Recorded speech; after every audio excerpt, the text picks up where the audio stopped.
Imagine one day you get graced by the gods and they drop a book called the Note of Destiny in front of you.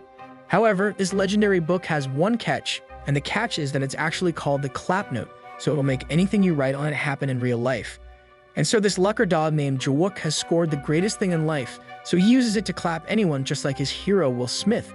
But one of the rules states that he needs to see their dragon plate skirt before anything he writes down actually comes to fruition. And so now our boy has the perfect opportunity to test the book's ultimate powers as he got a glimpse of his neighbor's plate skirt, so he hurries straight home to whip out his weapon to make him into a Chad. Upon arriving at home, he decides today is the moment for him to evolve into his wish of reaching the status of the legendary Chad, as he's been a beta male all his life. So Jawook then places the book on his table, but he's hesitant to actually go through with abusing his newfound powers as he doesn't want to become someone like Homelander. Unfortunately, it's too late for Jawook to return back to his soy boy self, as his mind already drifted past the point of no return while accidentally being on Kick.com. After finally going through with it, he slaps on some skinny jeans as the Jawook bulge of the Atlantic will put the size of the Titanic to shame.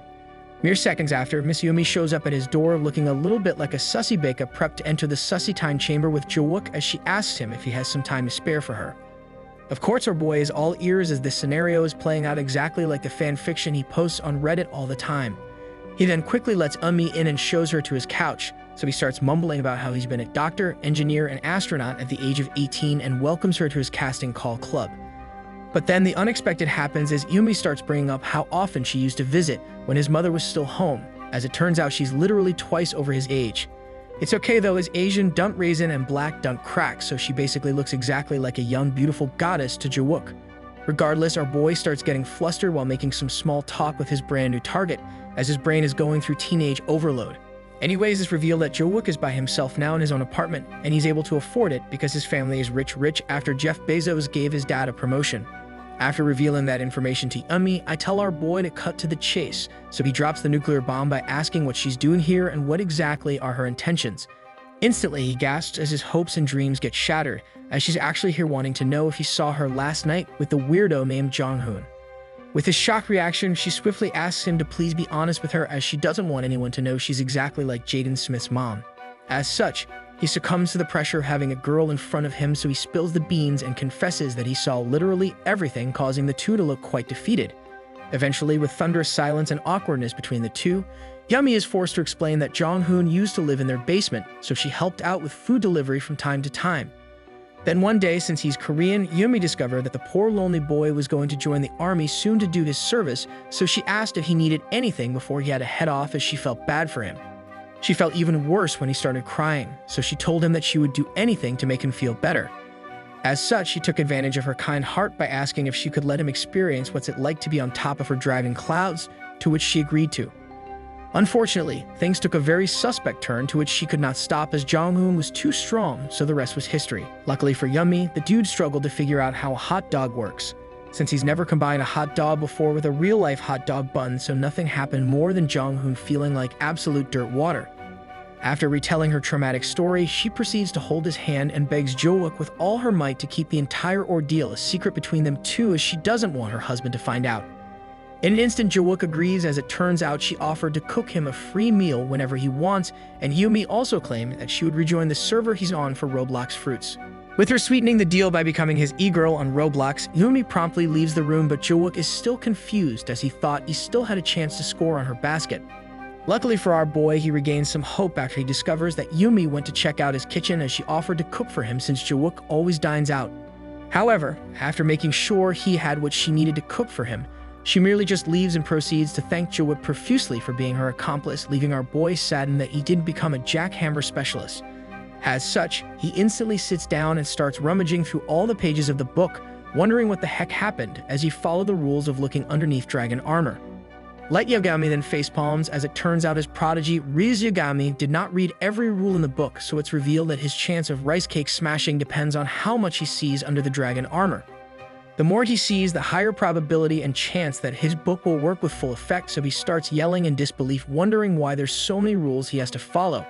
Now that he failed his mission after targeting not only his next-door neighbor, but also his childhood friend, he decides to blow off some steam at the usual bench he sits at nearby his house. Whilst feeling all down on himself, some girl passes by as it's the scenic route due to the river right beside the trail. Jae-wook then looks up and notices that the girl had to tie her shoes, so he's gotten some prime opportunities to strike like a cobra, but he decided he wanted some primetime donaire instead. Unfortunately, his day could not get any worse as the girl instantly turns after finishing up tying her shoes till he gets caught staring at some yummy rice cakes. So then she starts confronting him for being exactly like a Jonghoon, but he deserves it as this dude's IQ level is lower than Iron's game sense. Nevertheless, Jae-wook discovers that she's known all this time that he's being a sussy every time she passes by this trail. But Jae-wook tries to reason within his head that she's only super extra today since it could be that time of the month for her. However, he suddenly becomes Rizmaster 9000 after apologizing to her, as our boy tries to make an excuse by claiming that she's too pretty so it helped with his stress to stare. And somehow it works as she stops being all mean to him, and she ends up even making some small talk by asking our boy what exactly is he currently studying at school. With him out of danger, he unfortunately makes a fatal mistake allowing his beta self to take over, so he randomly runs off mid-conversation back to his house. The girl then says, "That's some super weeb reaction if I've ever seen one." Fast forward to the evening, our boy decides to continue being pathetic at his local playground, still looking like he's down in the funk. Luckily for him, his childhood friend, Yura, shows up and slaps down some sculpted rice cakes on the swing nearby, where she tells Jae-wook that she's had a bad day at work.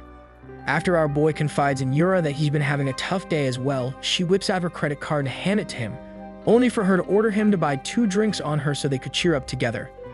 As such, Jae-wook gets up and finally becomes lively again, claiming that he can't say no to his Suba mama offering to pay for some lovely drinks.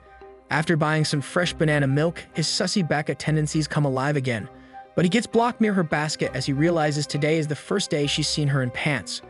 With him unable to check underneath the dragon plate legs, he stops sipping his drink for a moment as he's busy trying to battle his righteous conscience. Out of nowhere, he snaps back to reality after Yura randomly asks if he knows how to cook, so she blushes and asks if he wants her to cook for him sometime. He then just says sure, as this boy is as dense as a bag of Doritos, not realizing that Yura has been trying to send him some signals for the past couple years. Unfortunately for Yura, Jae-wook is too busy caring about destroying some rice cakes, using the powers of his mighty book when he could just straight up have it without needing any otherworldly powers. Regardless, the next day he heads back home after school, still totally fixated on how he could get the legendary book to finally work. Upon arriving at the gate of his compound, he is greeted by a timely arrival of Yumi, so she even opens the door for him. But then he finally uses his brain again, so he allows the goddess to go first, as he noticed she's wearing her dragon plate skirt again, so his heart starts to beat relentlessly. Unfortunately, she outplays him without her even knowing. The kind-hearted lady tells Jae-wook to go up first since she went up first last time. He then sighs and continues on forward looking like a total simp, so he starts thinking about how today is another disastrous failure as his tree still contains his original cherries. However, Jae-wook wants to become a Sigma male, so he ends up turning around right before Yumi gets inside her house. He then rolls his dice and asks her if she could actually cook for him today, as she did promise she would cook for him anytime or any day he wants. As such, she agrees and begins preparing food for our boy, but Jae-wook has entered his enlightened phase in life, so he's able to use his brain to make a mega plan using a fan. Now, using what he learned during his science classes, he attempts to use his knowledge of physics to help him witness and learn more about biology. After correctly pinpointing and locating the most efficient area to place his fan on, Jae-wook proceeds to sit down and continues waiting for the right moment while taking religious classes so he can pray to the gods. Eventually, the dragon plate skirt flutters in the right direction, but Yumi is a masterclass tactician. As it turns out, the rice cakes are on full display due to her only equipping very tiny mini dragon plate skirts. Although our boy is able to see some glorious rice cakes in front of him, he realizes he needs to up the risk he's taking as this his one and only moment to shine to peak like Tom. Thus, he starts inching closer to her like a ninja, while cosplaying Spider-Man as he knows he needs to do a popping swing or else he's gonna get one tapped. Success. His plan works as he's able to finally discover the dragon string of Yumi, but she instantly turns around as she felt the cold air rise while feeling some weird hot air down below. It was at this very moment our boy knew he screwed up as he witnesses Yumi stare at him as if she's stuck in the JoJo universe.